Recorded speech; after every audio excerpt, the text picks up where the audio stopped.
কোনো কোনো মসজিদে আমরা দেখি সব কিছু পাক সাফ স্পেশাল, কিন্তু জায়নামাজ যেটা সামনে ওটা কপাল বরাবর নাক বরাবর কালো দাগ হয়ে আছে। এই কালো দাগগুলো কি হুজুরের কপালের দাগ না ময়লার দাগ? কি ব্যাপার? ধোয়া হয় না, এর কোনো ধোয়া ধাই নেই। জায়নামাজ ধোয়া কি কোনো মাকরু কাজ? যে এখানে এত এত সেজদার স্মৃতি আছে, এটা কি ধুইলে তো সব স্মৃতি মুছে যাবে, সব জমা রাখা লাগবে? জায়নামাজ দাগ পড়ার মধ্যে কোনো বুজুর্গি নাই, কোনো নেকি নাই, এটাকে ধুয়ে মুছে সাফ রাখতে হয়। সেখানে তো আপনি আমি নাক রাখবো, সুবহানা রব্বিয়াল আলা পড়বো, পরিচ্ছন্ন রাখা চাই। কিছুদিন পর পর ঘর বাড়ির মসজিদের জায়নামাজগুলো ধুয়ে মুছে রোদ দিয়ে টনটনা রাখা চাই। অনেকের ঘরে গেলে দেখা যায় এত সব সামানপত্র, নামাজের জায়নামাজ নেই, আছে পুরান একখান আছে, ওই 5 রিয়াল 10 রিয়ালের, কোনো রকম মনে করে এটার জন্য আর টাকা খরচ করার কি প্রয়োজন, নামাজ পড়লেই হয়েছে। তা নামাজ পড়লেই হয়েছে, পবিত্র গামছা বিছিয়ে পড়লেও তো হয়, জায়নামাজ প্রয়োজন কি? রুমাল একটা বিছিয়ে পড়লে হয়, পবিত্র লুঙ্গি একটা ধুয়ে সেটার মধ্যেই পড়ে না, জায়নামাজের প্রয়োজন কি? সব সাদা মাঠা, সব সাদিগি, সব সরলতা আল্লাহ দ্বীনের ক্ষেত্রে। নিজের বাসার টাইলস স্পেশাল, সিঁড়ির রেলিং স্পেশাল, সুইচ আরও স্পেশাল, লাইট ফ্যান স্পেশাল, গাড়ি বাড়ি স্পেশাল, জায়নামাজ নর্মাল। কি ব্যাপার? আল্লাহ দ্বীন সহজ সরল। মসজিদ ভাঙ্গা চূড়া কোনো রকম, এদিক দিয়ে বেড়া, ওদিক দিয়ে বাঁশ, এদিক দিয়ে খুঁটা, এদিকে কারো পুরা লুঙ্গি ঝুলতেছে, আরেকদিকে পায়জামা ঝুলতেছে। ভাই ইসলাম সাদা মাঠা। ইসলাম সাদা মাঠা কোথায় শিখাইছে তোমাকে আল্লাহর ঘরকে সাদা মাঠা করার জন্য? পৃথিবীর কোথাও নাই। যারা এগুলো এই চিন্তা লালন করে পুরাটা ভুলের মধ্যে আছে। যে মসজিদকে সাদা মাঠা রাখা এর অর্থ হইল অপরিষ্কার, অপরিচ্ছন্ন, অগুছানো রাখা। এটা ইসলামের শিক্ষা যারা মনে করে তারা প্রকাশ্যে গুমরাহির মধ্যে আছে, ভুলের সাগরে ভাসতেছে। আলহামদুলিল্লাহ, আলহামদুলিল্লাহি ওয়া কাফা ওয়া সালামুন আলা ইবাদিহিল্লাযীনা ইসতাফা, আম্মা বা'দ। فأعوذ بالله من الشيطان الرجيم. بسم الله الرحمن الرحيم. قد أفلح المؤمنون الذين هم في صلاتهم خاشعون. صدق الله مولانا العظيم. وقال رسول الله صلى الله تعالى عليه وسلم: الصلاة عماد الدين، من أقامها فقد أقام الدين، ومن تركها فقد هدم الدين.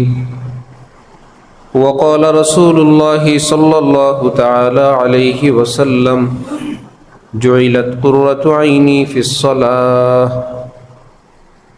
وقال رسول الله صلى الله تعالى عليه وسلم: من صلى صلاتنا واستقبل قبلتنا وأكل ذبيحتنا فذلك المسلم الذي له ذمة الله وذمة رسوله فلا تخفر الله في ذمته، أو كما قال النبي عليه الصلاة والسلام.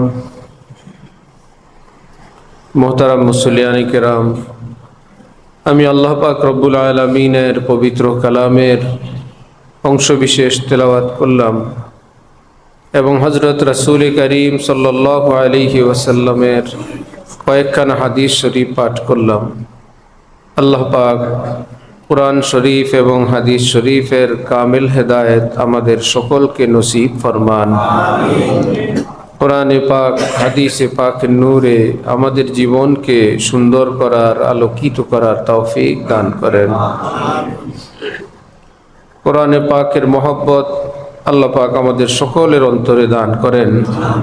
কোরআনে পাকের তেলাওয়াতের তৌফিক দান করেন। আল্লাহ পাক রব্বুল আলামিন সূরা মুমিনুনের মধ্যে ঈমানদারদের প্রশংসা করে বললেন, কদ আফলাহাল মুমিনুন, ঈমানদারগণ চূড়ান্তভাবে বিজয়ী, চূড়ান্তভাবে কামিয়াব হয়ে গেল, আমি এই ঘোষণা দিচ্ছি। যারা ঈমানওয়ালা সব কামিয়াব। আল্লাহ পাক যদি বলতেন আফলাহাল মুমিনুন, তাও কামিয়াব। তিনি আবার বললেন কদ আফলাহাল মুমিনুন, নিশ্চিতভাবে কামিয়াব। সুনিশ্চিত বিষয়, ইমানদাররা সকলেই কি কামিয়াব। তারপরে আল্লাহ পাক মুমিনিন কারা, কোন মুমিনিন কামিয়াব, তাদের কিছু গুণাবলী, কিছু বৈশিষ্ট্য বয়ান নিজেই করলেন। তারা কি করে, কোন মুমিনিনরা কামিয়াব, তাদের কি সব গুণাবলী, কি বৈশিষ্ট্য। আল্লাযীনা হুম ফি সালাতিহিম খাশিউন, তার অত্যন্ত মনোযোগ সহকারে আমার ভয়ে, আমার মহব্বতে নামাজ আদায় করে। খুব ভয়ে, মহব্বতে, আজমতে, উজু থেকেই তারা চিন্তায়, আয় আল্লাহ কোন চেহারা নিয়ে, কোন অন্তর আত্মা নিয়ে আপনার কাছে আসব। হাইয়া আলাস সালার আওয়াজ, যত্ন সহকারে উজু করে, যত্ন সহকারে দোয়া পড়ে, যত্ন সহকারে কদম কদম মসজিদের দিকে আসে। এই জন্য ধীরে সুস্থে মসজিদে আসা সুন্নত, দৌড়ঝাঁপ করে আসা সুন্নতের খেলাফ। ধীরে সুস্থে আল্লাহ পাকের ভয় নিয়ে, আল্লাহ পাকের মহব্বত অন্তরে নিয়ে, যে এই পৃথিবীতে রব্বুল আলামিনের ঘর, এই পরিচয়, যে ঘর বাইতুল্লাহ মসজিদ, আমি সে আল্লাহ পাকের ঘরে যাচ্ছি আল্লাহ পাকের সামনে দাঁড়ানোর জন্য। কি নিয়ে আমি দাঁড়াবো, কি আমল আছে, কি আখলাক আছে, আমার কি জাহের আছে, কি বাতের আছে। হযরত রাসূলুল্লাহ সাল্লাল্লাহু আলাইহি ওয়াসাল্লাম উজুর পরেই দোয়া শিখাইলেন, বলো আল্লাহুম্মা ইফতাহলি আবওয়াবা রাহমাতিক। উজুর পরে দোয়া শিখাইলেন, আল্লাহুম্মা জাআলনি মিনাত তাওয়াবিন ওয়াজআলনি মিনাল মুতাতাহহিরিন। আগে পরে দোয়া আছে, আল্লাহুম্মা আসিমনি মিনাশ শাইতানির রাজিম। আল্লাহ আমার এই উজুতে, সামনে আমার নামাজ, ওই নামাজে আমাকে এই বিতাড়িত মরদুদ শয়তান থেকে আমাকে রক্ষা করেন, আমাকে হেফাজত করেন। আমি যেন এই উজুতে, সামনে নামাজে কোনোভাবেই যেন আমি পথভ্রষ্ট না হই, আমি যেন হালাক ধ্বংস না হই, অমনোযোগী না হই, যাদের নামাজ কবুল হবে না আমি তাদের মধ্য হতে যেন না হই। উজুর পরেই দোয়া, আল্লাহুম্মা আসিমনি মিনাশ শাইতানির রাজিম। আল্লাহ মরদুদ বিতাড়িত শয়তান থেকে আমাকে রক্ষা করেন। আবার দোয়া, আল্লাহুম্মা জাআলনি মিনাত তাওয়াবিন ওয়াজআলনি মিনাল মুতাতাহহিরিন। আল্লাহ আমার দেহকে পবিত্র বানান, তার আগে আমার অন্তর আত্মাকে পবিত্র বানান। এই জন্য মিনাত তাওয়াবিন তিনি আগে বললেন, আল্লাহ আমার অন্তর আত্মাকে পবিত্র বানান। কারণ দেহ পবিত্র করার মতন সামান আপনি আমার কাছে রাখছেন। আমি পানি ঢাললে আপনি বিধান রাখছেন, ময়লা সাফ হয়ে গেলে সেটা পবিত্র হয়। সেটাও তো আমি 3 অঙ্গ ধুইলাম, আরেক অঙ্গ মসেহ করলাম, পুরা দেহ নিয়ে তো নামাজে যাব, নামাজে যাব সর্ব অঙ্গ নিয়ে, কিন্তু পানি টাচ করলো তো মাত্র 3 অঙ্গে, মসেহ করলাম এক জায়গায়, 4 জায়গায়। আমার পুরা দেহকে পবিত্র বানান। আর যেটা সবচাইতে বেশি, যে অন্তর আত্মা নিয়ে, কলব নিয়ে আপনার কাছে হাজির হব, সেটা তো একদম ময়লা আবর্জনা স্তূপ। আপনি তো আমাকে আগেই নির্দেশ করছেন, দারু জাহিরাল ইসমি ওয়া বাতিনা, বাহিরের গুনাহ ছাড়ো, ভিতরের গুনাহ ছাড়ো, তোমার বাহিরও পবিত্র করো, ভিতরও পবিত্র করো। অপর হাদিসে রাসূলুল্লাহ সাল্লাল্লাহু আলাইহি ওয়াসাল্লাম ইরশাদ করেন, আল্লাহুম্মা জাআল সারীরাতি খায়রাম মিন আলানিয়াতি ওয়াজআল আলানিয়াতি সালিহাহ। আল্লাহ আমার বাহিরটাকে সুন্দর বানায় দেন, ভিতরকে বাহিরের চেয়ে বেশি সুন্দর বানায় দেন। নবীজির সব সুন্দর, তিনি আল্লাহর কাছে বলেন আমাকে আরো সুন্দর বানান, আমার ভিতরটা ইমানের নূরে নুরানি বানায় দেন, আরো নুরানি বানান, আরো সুন্দর বানান। ওযুর পরে দোয়া, আত-তাওবাতু আন-নাদামা। তওবার হাকিকত হইল অনুতাপ, অনুশোচনা, লজ্জিত হওয়া, অনুতপ্ত হওয়া। ওযুর সময় যদি মনে মনে কেউ এই অনুতাপ অনুশোচনা নিয়ে উজু করে, হায় যে আমি কোন মুখ নিয়ে আল্লাহ পাকের কাছে হাজির হব। রাজা বাদশার সামনে একটু ময়লা জামা নিয়ে যায়, মানুষ লজ্জা পায়। ভালো কোনো অনুষ্ঠানে যাবে, ময়লা কাপড় নিয়ে যাওয়ার সময় বলে, অনেকেই বলে আমি যাবই না এইরকম ময়লা কাপড় দিয়ে। এত ভালো মানুষের সামনে আমি যাব, বড় মানুষের সামনে, তো ময়লা দেহ নিয়ে, ময়লা অন্তর আত্মা নিয়ে, যে আল্লাহ জাহের বাতেন সব দেখেন, তার সামনে আমি কেমনে হাজির হব? এই লজ্জা, এই অনুতাপ নিয়ে যদি কেউ উজু করে, অজুর বরকতে আল্লাহ পাক তার কবিরা সগীরা সব গুনাহ মাফ করে দিবেন। নবীজি বলেন এমন কি চোখের পাতার ভিতরেও যদি কোনো গুনাহ থাকে আল্লাহ পাক সেটাও মাফ করে দিবেন। মানে পুরা দেহ মাফ করবেন, লুকায় থাকা চোখের পাতার ভিতরেও যদি কোনো গুনাহ থাকে আল্লাহ পাক তাও মাফ করে দিবেন। আল্লাহ আমাদেরকে সেই উজু করার তৌফিক দান করেন। তাহলে সেই উজু করার সময় কি আল্লাহ পাককে অসন্তুষ্ট করা যাবে? অসন্তুষ্ট করার কাজ কি? পানি অপচয়। অসন্তুষ্ট করার কাজ হলো কি? পানি অপচয়। সগীরা গুনাহ না কবিরা গুনাহ? কবিরা গুনাহ। কাকে বলে কবিরা গুনাহ? একটি কবিরা গুনাহ একজন মানুষকে জাহান্নামে নেওয়ার জন্য যথেষ্ট। সব আছে তার, আমল, আখলাক, বুজুর্গি, দরবেশি, হজ, ওমরা, ইশরাক, আওয়াবিন, তাহাজ্জুদ, খেদমত, মেহনত, জিকির, দোয়া, ওজিফা সব আছে, কিন্তু একটা কবিরা গুনাহ আছে লোকটার। এই কবিরা গুনাহ এমন যে তাকে জাহান্নামে পৌঁছাইতে পারবে, এত ক্ষমতা রাখে যেই গুনাহ, ওই গুনাহকে বলে কি গুনাহ? কবিরা গুনাহ। তাহলে উজুতে পানির অপচয় এটা গুনাহে কবিরা। উদ্যোগ নেওয়া উচিত মসজিদওয়ালারা যে অজুখানার সামনে বদনা থাকবে, সুন্দর সুন্দর পরিষ্কার পরিচ্ছন্ন, ঝটপট উজু করবে, পরিবেশে কায়েম করা চাই। এক বদনা পানি লাগে না উজু করতে, আরো কম পানিতে হয়ে যায়। যদি এমনটা না হয়, মুসলমানরা নিজেরা ফিকির করা চাই যে অল্প অল্প করে পানি ছাড়বো, বাম হাত দিয়ে ছাড়বো, ডান হাতে নিয়ে নিয়ে উজু করব। ট্রেনিং দিলে দ্রুতই করা যায়। যে দ্রুতের জন্য আপনি কলসায় রাখেন সেই দ্রুতর মতোই হয়ে যাবে। যদি 20-30 সেকেন্ড, 1 মিনিটও বেশি লাগলো, তো উজুর ক্ষেত্রে কবিরা থেকে তো বাঁচলাম। যিনি পিছনে আছেন তার অর্থ তো এই না তাকে আমার সিট দিতে হবে উজু না করে হইলেও।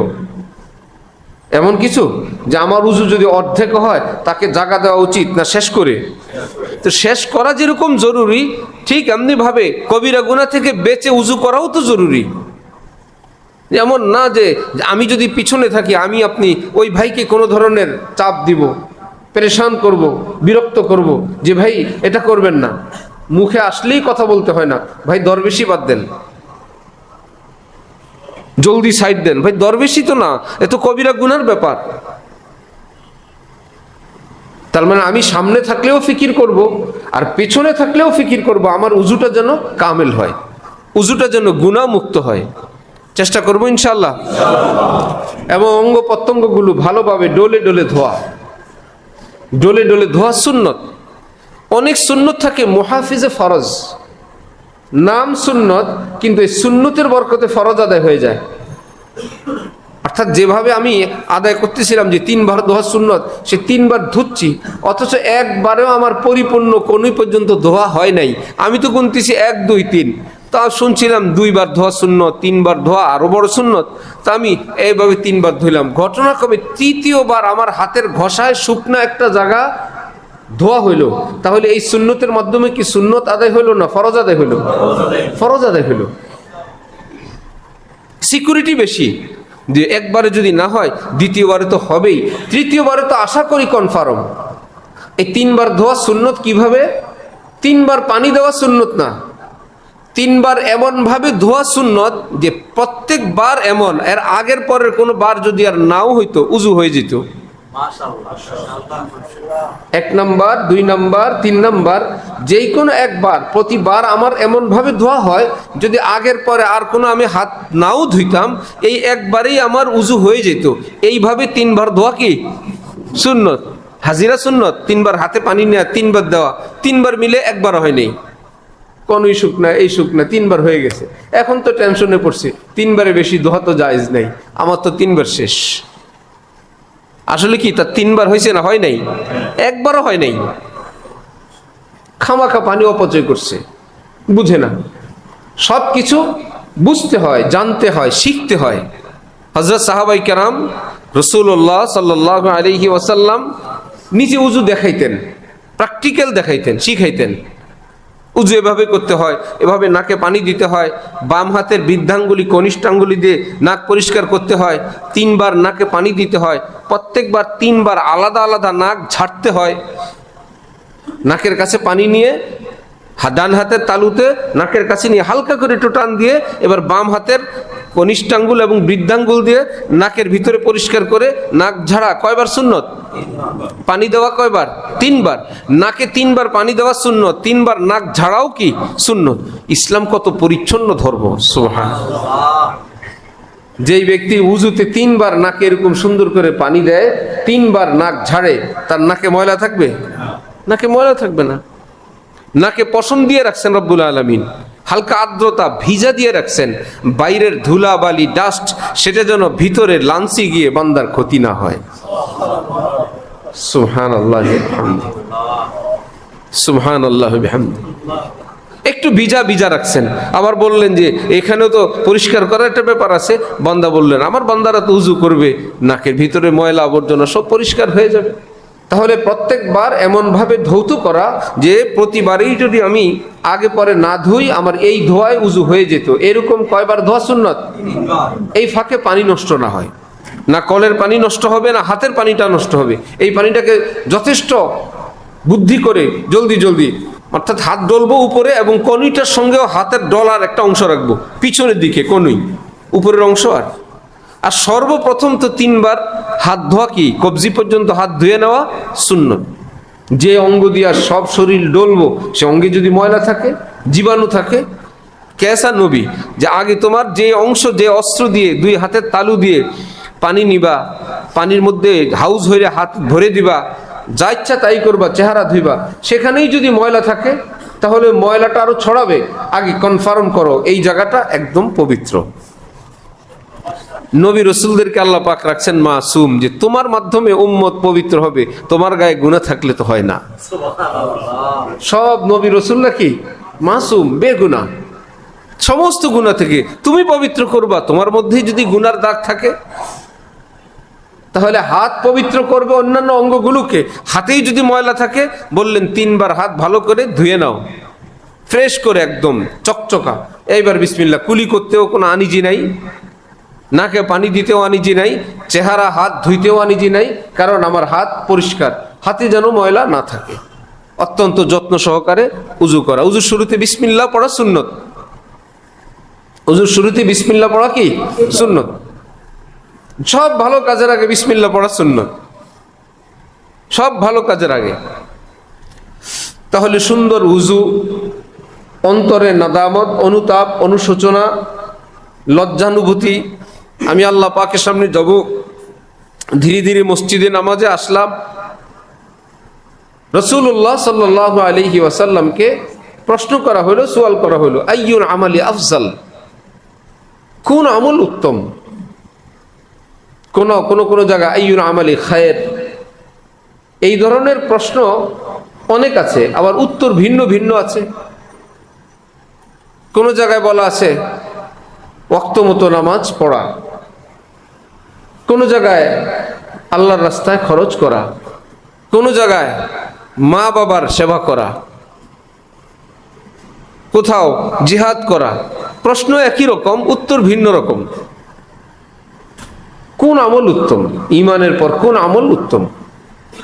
সামগ্রিকভাবে সবটাকে একত্রিত করার পর পারিপার্শ্বিক কারণে জবাব ভিন্ন ভিন্ন হয়েছে, কিন্তু চূড়ান্তভাবে যদি একদম ধরা হয় তাহলে ঈমানের পর নামাজ হইল সর্বোত্তম আমল। একজন মুমিনের জীবনে ঈমানের পর সবচেয়ে বড় আমল কি? নামাজ। কত বড় আমল! ঈমানের পরেই যার স্থান। সাহাবায়ে কেরাম ঈমান আনার পরেই নবীজি তাদেরকে নামাজ শেখাইতেন। নামাজ শেখানোর জন্য একজন আরেকজনকে জিম্মাদারি দিয়ে দিতেন, যাও নামাজ শেখাও। ভাই, মুসলমান মানুষ নামাজ পড়বে, মুমিনের বৈশিষ্ট্যই তো নামাজ হবে। ইন্নাস সালাতা তানহা আনিল ফাহশাই ওয়াল মুনকার। আর এই নামাজের বরকতে নামাজিকে আল্লাহ পাক সমস্ত অশ্লীল এবং অনর্থক, বাজে, নিচু, নিকৃষ্ট কাজ থেকে আল্লাহ পাক তাকে হেফাজত করবেন। নামাজি মানুষ ভাই, সে কিভাবে এই নোংরা, এই নিকৃষ্ট কাজ করতে পারে? নামাজি মানুষ, আর কি লাগে? আল্লাহু আকবার। সুন্দরভাবে উজু করে ধীরে ধীরে নামাজের জন্য প্রস্তুতি নেওয়া। আল্লাহ পাকের দরবারের সামনে আসলে বড় সাহস নিয়ে আল্লাহ পাকের কাছে আবেদন করা, আল্লাহুম্মা ফতাহলি আবওয়াবা রহমাতিক। আরেক হাদিসে আছে আল্লাহুম্মা গফিরলি যুনুবি ওয়াফতাহলি আবওয়াবা রহমাতিক। আল্লাহ আমার গুনাহগুলো সব মাফ করে দেন, আপনার রহমতের সব দরজা আমার জন্য খুলে দেন। আমি এক উজু করে এক আবেদন, আল্লাহ আমাকে গুনাহমুক্ত করেন। মসজিদের সামনে এসে আবার চূড়ান্তভাবে আবেদন, আল্লাহুম্মা গফিরলি যুনুবি, আল্লাহ আমার গুনাহ মাফ করে দেন। এই গুনাহ নিয়ে কিভাবে আপনার সামনে হাজির হব? ওয়াফতাহলি আবওয়াবা রহমাতিক, আপনার সব রহমত, রিজিকের রহমত, নিরাপত্তার রহমত, সুস্বাস্থ্যের রহমত, ঋণ মুক্তির রহমত, ঘরের রহমত, স্ত্রী সন্তানের রহমত, আল্লাহ মানুষের মুখে প্রশংসার রহমত, ইমানি জিন্দিগির রহমত, ইমানি মৌতের রহমত। আল্লাহ আমাকে আপনি যত রহমত, আমি কত বলবো, আমি তো সব রহমতের খাজানা চিনিও না, আপনি তো চিনেন, আমার জন্য আপনি সব রহমত মঞ্জুর করেন। আল্লাহুম্মা ফতাহলি আবওয়াবা রহমাতিক। আবওয়াবুন, বাবুন অর্থ গেট, দরজা, আবওয়াব অর্থ বহু দরজা, এখানে সব দরজা। আবওয়াবা রহমাতিক, বাবা রহমাতিক না, রহমতের সব দরজা, সব গেট। এই হলো নামাজ সুন্দর করে আদায়ের ভূমিকা, প্রস্তুতি। এর আগে কি? নিজের শরীর পাক, কাপড় পাক, নিয়ত খালেস, যেখানে নামাজ পড়বো সেই জায়গাটা পবিত্র। অনেকের ঘরে যায় নামাজ ধোয় না, বাচ্চারা পেশাব করে পেশাব সহ এসে বসছে, আবার পেশাব সহই চলে গেছে।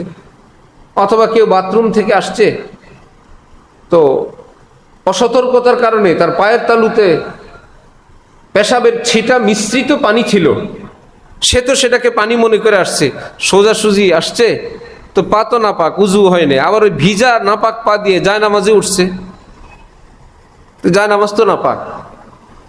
যেখানে সেজদা করবেন, যেখানে দাঁড়াবেন, সেই জায়গা নাপাক হইলে নামাজ হবে? কত পবিত্র।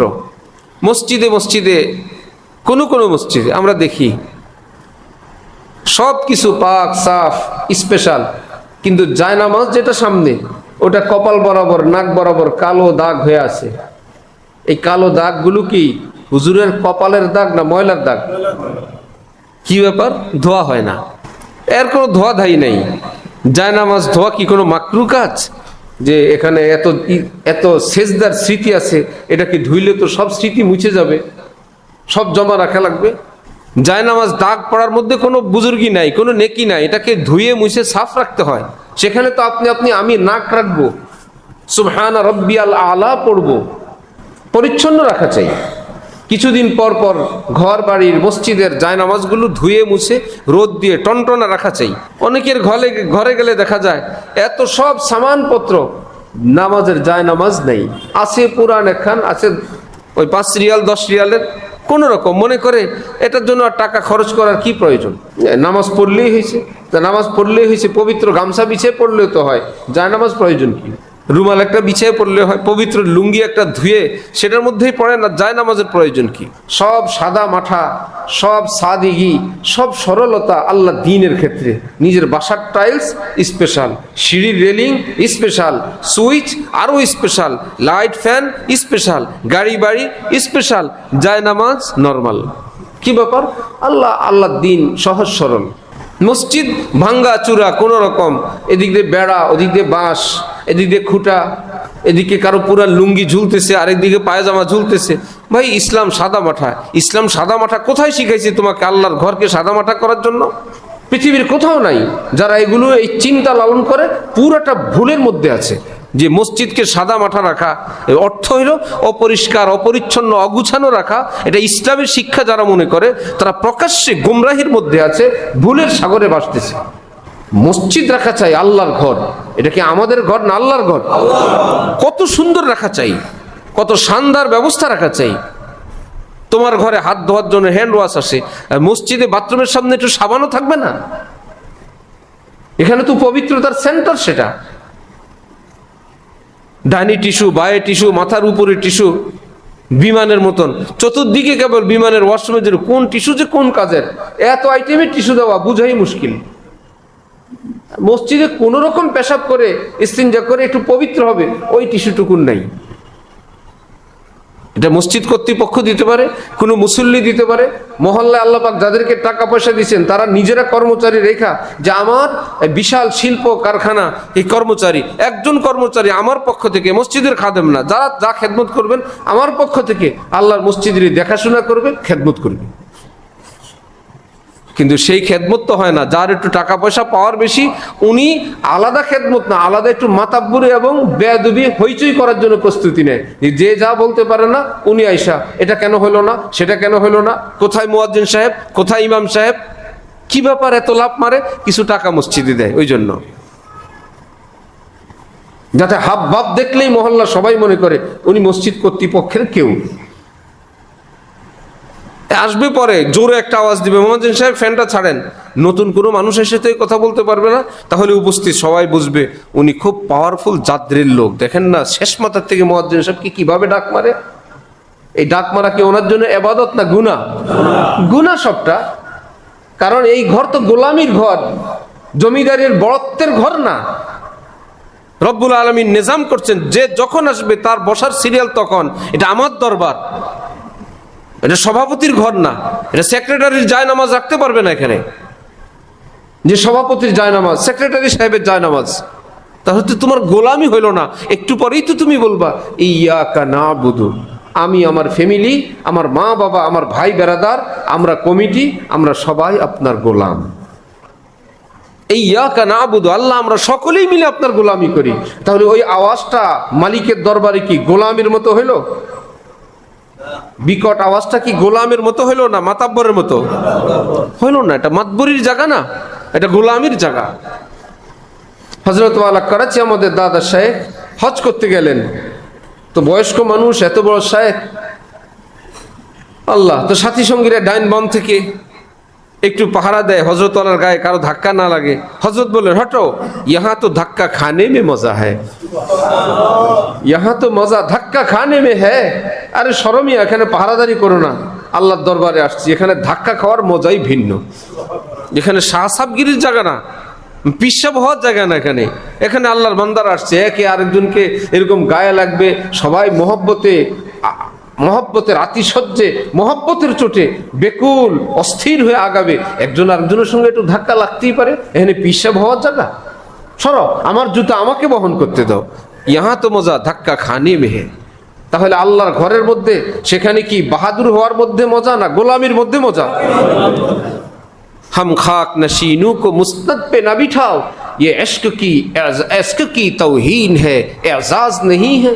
আমাদের কপাল উপরে রাখলে আমরা সম্মানিত হই না, এটা আল্লাহু আকবার বলে জমিনে রাখতে পারলে আমরা সম্মানিত হই। আমাদের এই কপাল মাটিতে রাখতে দাও, আমাদের এতেই সম্মান। এমন জায়গায় নিও না উজু করা যায় না, সেজদাও করা যায় না, আর আমাদেরকে বললো আপনি শাহ সাহেব, আমরা, এটা আমাদের সম্মান না। আমাদেরকে একটু খাইতে বসতে যাই দাও, একটু জায়গা দেখাও, এটা আপনার নামাজের জায়গা, এটা আপনার উজুর জায়গা, এটা আমরা মনে করবো আমাদের জন্য মেহমানদারি। আগের যুগে ছিল, আমরা আমাদের বাড়িতেও দেখতাম, মেহমান আসবে তো কয়েকটা জিনিস প্রস্তুত, জল, চকি, বদনা, জায়নামাজ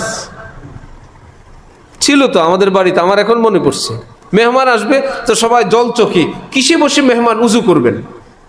উজু করবেন তো কোন পাত্র দিয়ে উজু করবেন? উজুর জন্য লোটা বা একটা ফ্রেশ বদনা উঠানো থাকতো, এটা মেহমানের জন্য, এবং একটা ধোয়া মোছা সুন্দর একটা তওলিয়া, তখন ছিল গামছা। তওলিয়া তখন এত প্রচলন ছিল না। এখন তো কোনো বাড়িতে গিয়ে যদি উজুর পরে গামছাও দেয়, তওলিয়াও দেয়, তো ওই গামছা তওলিয়া ব্যবহার করার শাস্তি হিসাবে হাত পা আবার ধোয়া ওয়াজিব। এত গন্ধ, এত ময়লা, এত আবর্জনা, এইরকম একটা গামছাই আবার দস্তরখান হিসেবে বিছিয়ে দিয়ে দেয়।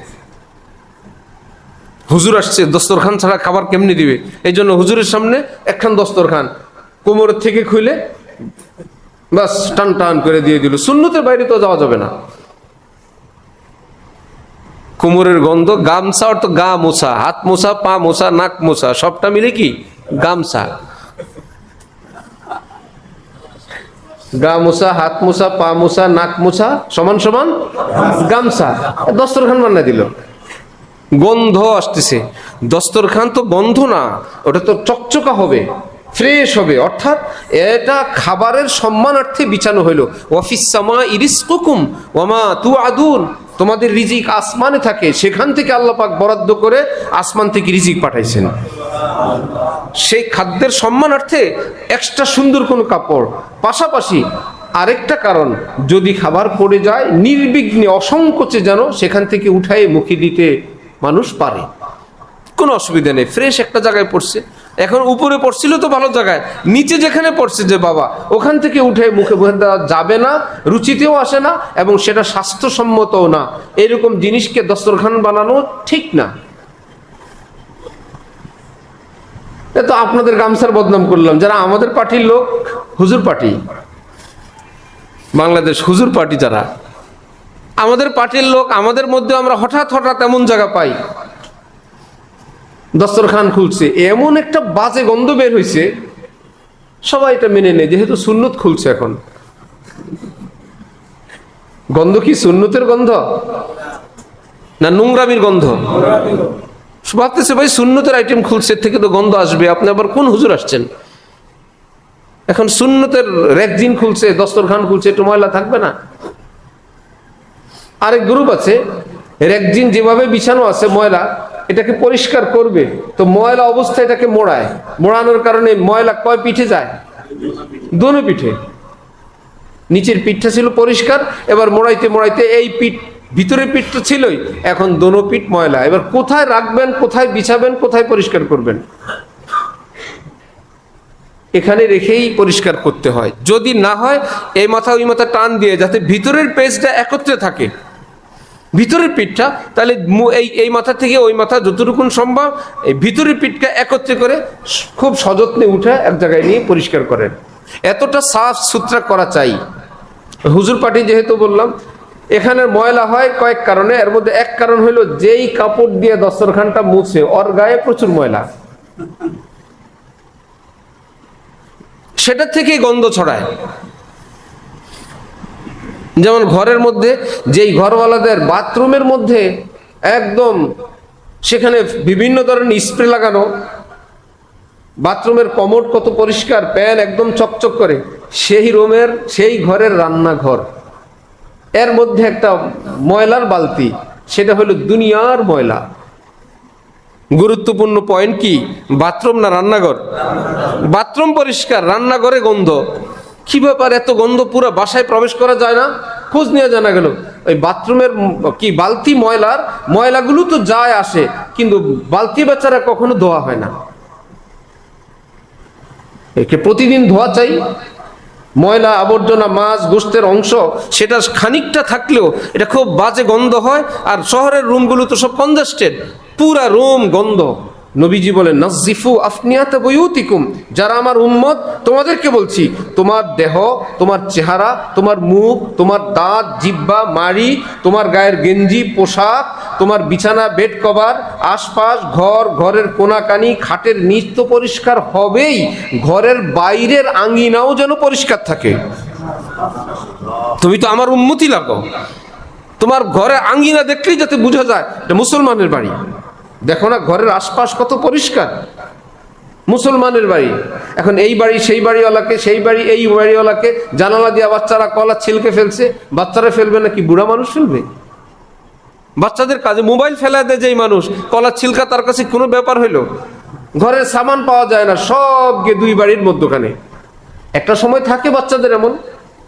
হাকিমুল উম্মত হযরত থানবীর নিকট এক বাবা তার বাচ্চা নিয়ে যাবেন, এত বুঝাইছে যে বুজুর্গের নিকট গিয়ে কোনো দুষ্টামি করবা না, এসা তেসা থাকবা। বাবার ভয়ে আর শাসনের চোটে বাচ্চা গিয়ে এতটা চুপচাপ থাকছে, উঠার সময় ওই ব্যক্তি বললেন হযরত এই বাচ্চার জন্য দোয়া করে দেন। হযরত থানবী বললেন বাচ্চা কই, তো বুড়ার বাপ, এ তো বুড়ার বাবা। কোনো বুড়া মানুষ এত শান্ত শিষ্ট চুপচাপ থাকে না, বাচ্চা হইলে তো সে একটু নড়বে চড়বে, একটু আউ করবে, দুষ্টামি করবে। তোমার পোলা তো মাশাআল্লাহ একদম আল্লাহর ওলি বানায় নিয়ে আসছো, তো বাচ্চারা তো বাচ্চাই থাকবে। ঠেলা ধাক্কা না, যে আমার ভাইয়ের বাচ্চা তো আমাদেরই বাচ্চা, আমাদের প্রতিবেশীর বাচ্চা তো আমাদেরই বাচ্চা। ঠেলা ধাক্কা না, যে সাফ করবে সুন্নতের পুরস্কার আল্লাহ পাক তাকে দান করবেন। দুইজনের বাড়ির মধ্যখানের যা গলি, এই ধাক্কা ধাক্কি না করে আপনি জিম্মাদারি নেন যে এই পাশ, আল্লাহ পাক দেখবেন আপনার ওই সাথীকেও তৌফিক দিবেন যে তিনিই সবসময় পরিষ্কার করেন, আমারও তো করা উচিত। একদিন, 2 দিন, 3 দিন, 1 মাস, 6 মাস, কমপক্ষে সাফ যদি নাও করেন, আপনার সঙ্গে তাদের একটা মহব্বত থাকবে। তাদের বাচ্চারা যে উনি আমাদের এমন এক প্রতিবেশী আমরা পাইলাম যে আমাদের এই দুইজনের যৌথ আঙ্গিনা, তারা, তার ছেলেরা, বাচ্চারা সব সময় পরিষ্কার রাখে, আমরা অত ভালো প্রতিবেশী পাইছি। নবীজি বলে, লা ইউমিনু আহাদুকুম হাত্তা ইয়ামানা জারুহু বাওয়াইকা। পাক্কা ইমানদার হইতে পারবে না তোমার প্রতিবেশী যদি তোমার যাতনা, যন্ত্রণা, কষ্ট থেকে নিরাপদ না হয়, তুমি মুমিন না, যত তাহাজ্জুদ পড়ো। প্রতিবেশী তোমার যন্ত্রণা, অস্থির, কাতর, আর তুমি তাহাজ্জুদ পড়ো, এখানে ইশরাক পড়ো, তোমার বিকট আওয়াজ, তোমার হইচই, তোমার চেঁচামেচি, তোমার যন্ত্রণা, তোমার সীমানা ঠেলা ধাক্কা। সীমানা ঠেলা ধাক্কা হয় কি? কাঠায় কাঠায়, শতাংশে শতাংশে, ইঞ্চি ইঞ্চি। সীমানা ঠেলা ধাক্কা হয় কিসে কিসে? ইঞ্চি ইঞ্চি। 6 ইঞ্চি, 8 ইঞ্চি, 10 ইঞ্চি। ফুট হইলে তো হিসাব অন্য জায়গায় চলে যায়। এটা কোন নাই নিলেন, ঠিক আছে 6 ইঞ্চি, চিরদিনের জন্য আপনি আল্লাহ পাকের কাছে ভালো থাকলেন, আয় আল্লাহ আমি ঝামেলাতে যাই না, আমি 6 ইঞ্চি 4 ইঞ্চি জায়গা ভিতরে নিয়ে আসছি। একদম সুতায় সুতায় কেমনে ধরা যায়? যতজন সার্ভেয়ার দিয়ে মাপবেন কয়েক ইঞ্চি বেশ কম হয়ে যাবে, হবে কি না? কি ব্যাপার? সার্ভেয়ারকে জিজ্ঞেস করা হলো বেশ কম হয় কেন? বললো বেশ কম তো আমি করি না, যে শিকল ধরে তার বেশ কমে মাপে বেশ কম হয়, ফিতার ধরায় বেশ কম, একটু হালকা এখানে ধরছে, আমি তো শেষ মাথায় থাকি, একটু 19-20 হবেই, তা একদম কাটায় কাটা এখানে জিবরিল আমিন এসে একদম মেপে দিবেন আমাকে আপনাকে, এভাবে তো সীমানা হয় না। চলো একটু কমই নিলাম। যেমন মদিনার কাপড় ব্যবসায়ীরা মাপেন কিভাবে? আমাদের দেশে তো এই কাপড়ের টান আর ফিতার টান দেখলে কাস্টমারের মনে এমনি, ভাই কাপড় তো কোনো লোহা লক্ষণ না, আপনি যেভাবে টান দিলেন মনে হয় যেন এই 1-2 ইঞ্চি মনে হয় লম্বা হয়ে গেছে কাপড়, টান টান করে। হ্যাঁ, খোঁজ নিয়ে জানা যায় তারা এমনটা করেন না, তাদের একটা অভিজ্ঞতা আছে। ফিতা আর কাপড় বরাবরই মাপেন, কিন্তু কাস্টমার যে হয় তার মনের মধ্যে একটা খুঁত থাকে। মদিনাওয়ালারা কি করেন? ফিতা টান টান, কাপড় ঝুলতে থাকে, কাপড় ঝুলে। পাশাপাশি যেখানে গিয়ে ফিতা শেষ, সর্বশেষ কাটবেন, ওই কাটার আগে তাদের একটা বৈশিষ্ট্য আপনি সবসময় দেখবেন, খস করে হাতটাকে টান দিবে 4-6 ইঞ্চি পরে নেয়া, তারপরে কেচি দিয়ে খস দেন। যেই বেটা কিনে সেই বেটা মনে মনে খুশি, গজে গজেও একটু বেশি দিল, শেষবারে যেটুকুন বেশি দিল, আমার ছোট ছেলের জামা মনে হয় আরেকটা হয়ে যাবে, না হলে ফতুয়া তো হবেই। এত কাপড় গজে গজেও দিল, শেষ মাথায় দিল, এভাবে কি তার লস হয়ে যায়? না। নবীজি বললেন দেওয়ার সময় এভাবেই দিবা, ওজনে দেওয়ার সময় আমার উম্মত যারা এভাবেই দেয়।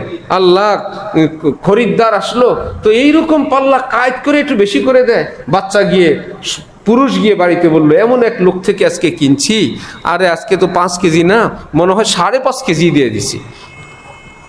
চাল 5 কেজি কিনছি, দেখো তো হিসাব করে, দেখা গেল 5 কেজি 100 গ্রাম 200 গ্রাম এসে গেছে। আহা, এই লোকটা সব সময় ভালো দেয়, যে ইসলাম হলো এত সুন্দর চরিত্র শিক্ষা দেয়। আল্লাহ আমাদেরকে তৌফিক দান করেন। তাহলে নামাজের উজু, নামাজ কায়েম করব, এটা শুরু হবে কিসের থেকে? উজু থেকে। চেষ্টা করব ইনশাআল্লাহ। সেই উজু থেকে আমরা পানি অপচয় করা সগীরা গুনাহ না কবিরা গুনাহ? কবিরা গুনাহ কাকে বলে? একটি গুনাহ একজন মানুষকে জাহান্নামে নেওয়ার জন্য যথেষ্ট, এইরকম গুনাহকে বলে কবিরা গুনাহ। তাহলে বাম হাত দিয়ে কল ছাড়ার ট্রেনিং দেওয়া চাই। একটু হাত পশলাই ধুলাম, আবার দিলাম, খুব দ্রুত পারবেন। যদি মনে হয় কল ঝামেলা, ওই মসজিদ কমিটি কল লাগাই দেন, এখন ওই ডানে বায়ে নেওয়ার কল বের হয়েছে এখন, খুব সুন্দর, ঘুরাইতে হয় না, পানিও পড়ে না, খুব সহজে অল্প একটু ধাক্কা দিলে পানি চলে আসে, খুব ইজি। ভাই খোঁজ নিলেই বাজারে পাওয়া যাবে, খুব ইজি। এতে করে আমরা সবাই উজু করলাম, খুব যত্ন সহকারে হাত ধুইলাম। 3 বার ধোয়া সুন্নত। কেমন ভাবে? প্রত্যেকবারেই যেন ফরজ আদায় হয়ে যায়। 3 বার ধৌত করা সুন্নত। কেমন ভাবে? এমন ভাবে যে আগে পরে যদি আর না ধোয়া হয়, ওই একবারেই আমার নামাজ হয়ে যাবে, এইরকম ভাবে 3 বার ধোয়া সুন্নত। এবার কাপড়ও পবিত্র, আচ্ছা, মধ্যখানে আরেকটা বলে দে, অপরিষ্কার। আরেক জায়গা হলো, একটা ছিল একটা কি রান্নাঘরের বালতি, আরেকটা হলো বাথরুমের স্যান্ডেল, স্পঞ্জ। কমোড যেটা, ওটাকে প্রতিদিন সাবান দিয়ে ব্রাশ দিয়ে ধোয়া হয়। কেন? বাথরুমে স্যান্ডেল পরে যাওয়া সুন্নত। কেন? বাথরুমের ময়লা যাতে পায়ে না লাগে। বাথরুম পরিষ্কার, স্যান্ডেল ময়লা। হিসাবে এখন কি দাঁড়াইলো? এই স্যান্ডেল না পরে খালি পায়ে গেলে ভালো ছিল, কারণ স্যান্ডেলের মধ্যে ময়লা, এটা ধোয়া হয় না মাসকে মাস, বরং কেনার পর থেকে এটাকেও রুটিনের মধ্যে রাখবেন। এটার ফিতা, এটার বডি, এর ডান বাম এবং নিচের, এবং এর পিচ্ছিল থাকার কারণে বাথরুম অথবা স্যান্ডেল বহু মানুষ অ্যাক্সিডেন্ট করে। জোয়ান বুড়া মানুষের হাড্ডি ভাঙ্গার একটা কেন্দ্রই হলো বাথরুম। ছোট কনজাস্টের জায়গা, অনেক কোনাকানি পিচ্ছিল খায়। তাহলে বাথরুম পরিষ্কার করে রাখা, জুতা স্যান্ডেল পরিষ্কার করে রাখা, এটা ইসলামের শিক্ষা। এর মধ্যে আমাদের কত বড় নিরাপত্তা। বাচ্চা যাবে, বয়স্করা যাবে, আমরা যাব। যারা বাড়ি ঘর করেন তাদের জন্য ওয়াশরুম একটু বড় করবেন, একটু হাত পা নাড়ার মতো জায়গা রাখবেন। গোসল করার সময় কাপড় পরতে হয়, হাত পা নাড়তে হয়, বা উজু করতে হয়। উজু করে ফিরে আসার সময় যদি ওয়াল গায়ে লাগে, বিরক্ত লাগে, এই ওয়ালের পানিটা কি নাপাক না পাক, একটু খোলামেলা রাখেন। আর যদি আল্লাহ পাক তৌফিক দান করেন, উজুর জন্য একটু জায়গা রাখেন। আপনার রুম আছে, গেস্টের রুম আছে, ডাইনিং এর রুম আছে, ড্রয়িং এর রুম আছে, টেলিভিশনের রুম আছে, ডিশের রুম আছে, সোফার রুম আছে। নাই রুম কিসের? নামাজের রুম এবং উজুর রুম। মুসলমানের বাড়ি নামাজের কোনো জায়গা নাই, সব রুম আছে, সব কিছুর জায়গা আছে। আর যখন সবগুলো রুম সিস্টেম হয়ে যায়, কোনো অনুষ্ঠানে বা মেহমান আসলে প্রচুর লোক থাকে এই রুমগুলোতে, তো কেউ যদি চায়ও, এত মানুষের ভিড়ের মধ্যে তিনি নামাজ পড়বেন কিভাবে? সাধ্যমতো একটু জায়গা রাখেন ঘরে, ওখানে কোনো খাট পালং ইত্যাদি থাকবে না, ওই জায়গাটা থাকবে নামাজের জায়গা, এই নামে পরিচিত। তাহলে সেখানে আর অন্য কেউ অন্য কোনো প্রোগ্রাম করবে না, ভাই এটা নামাজের জায়গা। বাচ্চারা চাইলে, আপনি চাইলে 2 রাকাত পড়তে চাইলেন, যে সবাই ব্যস্ত, সবার কাছে আমি 2টা রাকাত পড়ি, রুম তো আছে, একটু আল্লাহকে ডাকি, রুম আছে। মহিলাদের জন্য তো এতেকাফও সুন্নত, তারা এতেকাফ করবে কই? আমাদের ঘর বাড়ির যে সিস্টেম, এতেকাফ করার কোনো ব্যবস্থা তো নাই। এইরকম একটু জায়গা থাকলে ঘরের মধ্যে, যে আমার আম্মা, আমার দাদি, আমার বোন সেখানে এতেকাফে বসছেন আলেমদের সঙ্গে পরামর্শ করে, তাহলে উজুর জন্য একটু আলাদা এক্সট্রা জায়গা করেন। ইঞ্জিনিয়ারকে বলেন যে তোমাদের সেই ইংলিশ ডিজাইন থেকে একটু বের হয়ে এসে একটু মুসলিম ডিজাইন বের করো। ইংলিশ ডিজাইন, সিঁড়িটা দিয়ে উঠলেন, দরজা খুললেই ডাইনিং টেবিল, এক পাশে রান্নাঘর। এবার ভাবি, আপা তিনি মাছ তরকারি কাটবেন, আপনি যেখানেই যাবেন ওনাকে অতিক্রম করে আপনাকে যাওয়া লাগবে, আবার আসবেন তো ওনাকে অতিক্রম করে আপনি আসবেন। এটা মুসলিম ডিজাইন না। ছোটর মধ্যেও এমন একটু এক্সট্রা ব্যবস্থা করা চাই, যে পর পুরুষ আসলে তিনি একটা এই পাশের রুমে প্রবেশ করবেন, কোনো মহিলা অতিক্রম করে তাকে যেতে হবে না। পদ্মা বেপদ্মার কোনো প্রশ্ন নাই, ঘর বাড়ির মানুষের কোনো পেরেশান হওয়ার কোনো ব্যাপার নাই। তিনি প্রবেশ করবেন, এর মধ্যেই তার জন্য একটা ওয়াশরুমের ব্যবস্থা। আবার ওয়াশরুমের জন্য ভিতরে ওয়াশরুম। এবার ভাড়াটিয়া বিপদগ্রস্ত মানুষ তো ভিন্ন, যারা বাড়ি করেন আমি তাদের জন্য বলছি। মেহমানের রুমে, আপনার স্ত্রী সন্তানরা তাদের রুমে, অথবা এরকম আরো মহিলা মেহমান তাদের রুমে, বাথরুম মধ্যখানে সব পর্দা হলো। ঘটনাক্রমে রাতের বেলা যদি এই পাশের পুরুষেরও বাথরুমের প্রয়োজন, ওই পাশের মহিলারও বাথরুমের প্রয়োজন, তখন বেপর্দা হওয়ার আশঙ্কা আছে না? পেরেশানি না? লজ্জা না নিজেদের জন্য? অনিরাপদ না? ভাই মেহমানের জন্য তার রুমের মধ্যে এটা তিনি ওযু, ইস্তিনজা, নামাজ সেখানেই থাকুক, তার জন্য যা কিছু লাগে সেখানেই। তিনি বের হবেন তো আলাদা দরজা আছে, প্রবেশ করবেন তো আলাদা। হ্যাঁ, ভিতর থেকে ভিতরে তাকে খাবার দাবার, যাতায়াত, পরিবেশনের জন্য আলাদা ব্যবস্থা থাকুক। তাহলে আমাদের ঘর বাড়িতে একটু নামাজের জায়গা, একটু উজুর জায়গা রাখার চেষ্টা করব, কেমন ইনশাআল্লাহ? এবং শরীয়তসম্মত ডিজাইন। ভাই একাই করেন না, আমরা মৌলভী সাহেব আমরা মাদ্রাসায় পড়ছি, এইটুকুন তো বুঝছি যে ডিজাইন পাল্টাইতে পারি। অনেকবার এই ডিজাইন পাল্টাই দিছি আমরা, ইঞ্জিনিয়ার ডিজাইন করে দিছে, আমরা একটু কলম দিয়ে, কাঠ পেন্সিল দিয়ে খোঁচায় খাঁচায় পরামর্শ দিলে কাজ তো ইঞ্জিনিয়ার সাহেবরাই করবেন। আমরা প্রস্তাব দেই, তো মুসলমানের মাথায় প্রস্তাব আসলে ইঞ্জিনিয়ারকে বললে আল্লাহ এমন যোগ্যতা দিচ্ছেন সেই ভাইদেরকে, তারা বের করে ফেলেন। হ্যাঁ পারবো, আপনি কি চাইবেন এটা হলো তাদের ব্যাপার। কি চান বলেন, আমি আপনার সব করে দিব। হ্যাঁ আমি এই চাই, আমি এভাবে প্রবেশ করতে চাই, এভাবে বের হইতে চাই, মেহমানখানা আলাদা চাই, নামাজের জায়গা চাই, আলাদা উজুর জায়গা চাই, সেটা দেন। যে পুরুষরা এখানে উজু করবে, মা বোনদের জন্য উজুর একটু জায়গা আছে।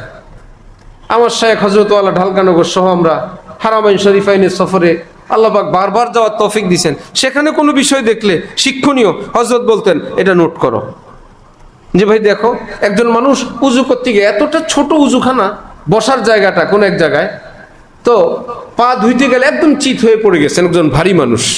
হযরত বললেন যে ভাই এটা তো কত বয়সের মানুষ উজু করে, পা ধোয়াটা হলো মুরব্বীদের জন্য একটা ঝুঁকির ব্যাপার।